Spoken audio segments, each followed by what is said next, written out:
photo booth company for about 3 years. And the company was run out of my boss's house, which at first me and my mom were like, okay, this is a little weird. So my mom met my boss and figured out like it was okay to work for. So around August of 2018, he asked me to come over to do a video promotion. So I was like, all right, I've done one with him before, so I was like, okay, no big deal. He asked me to bring a couple of changes of clothes, so I was like, all right. So I get there, and about 15 minutes into working, he wants to switch it up, and he wants to do a photo shoot. So I was like, okay, you know, he's a photographer, owns a photo booth company, like, what could go wrong? So we start taking pictures, and I'm standing there, and he's telling me to, like, switch up my pose, and he's telling me to give him a sexy look, and I was like, I don't know how to do that. And he's sitting there, and he's like, get on your hands and knees and crawl towards me, and I was like, I kept laughing. I was like, I don't know how to do this. This is like, I didn't feel comfortable.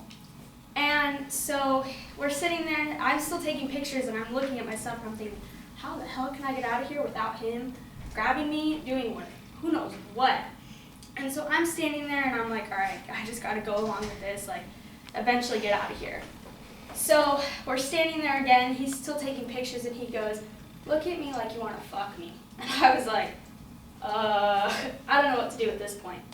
So eventually I get out of there, and I have to go to dinner with my mom and my cousin.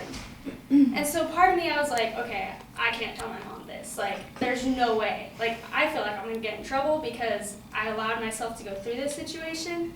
But I was like, okay, I got to tell my mom. So we get to dinner, and I'm with my mom and my cousin.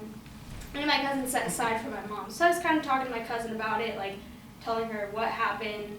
I was in shock. I didn't even think I would be in a situation like this.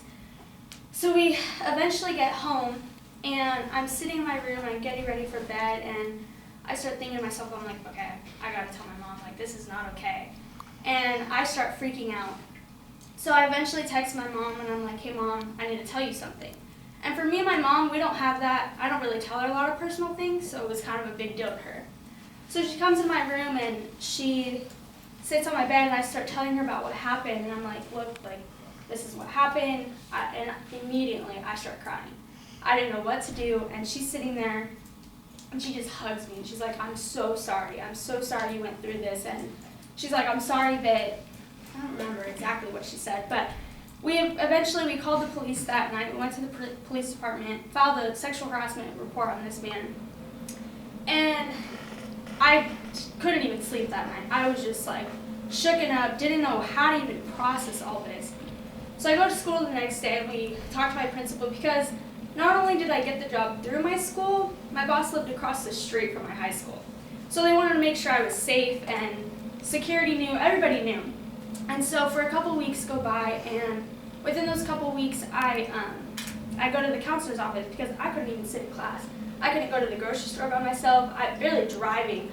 Anybody that looked at me, I would freak out. I started getting so nervous and just didn't know how to feel about it. And so I go to the counselor's office, they kind of help me through it, and they start talking to me, and about a couple months go by, and we kept calling consistently with the police department, and we find out that nothing happened to this man. I wish something did, but whatever. That's their problem. But so eventually, I continued to talk to my counselors, and over time, even though still to this day, I find myself in situations where I'm like, somebody looks at me and I'm like, nope, nope, don't look at them. Like, I mind my own, don't pay attention to anybody.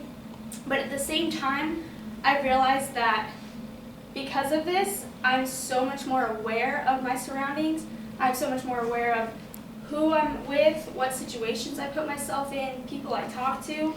And not only that, there's a lot of women that go through this and don't say anything, and they hold that in. For me, I felt that I took this and I had to become stronger with it and use it as a way to look out for myself.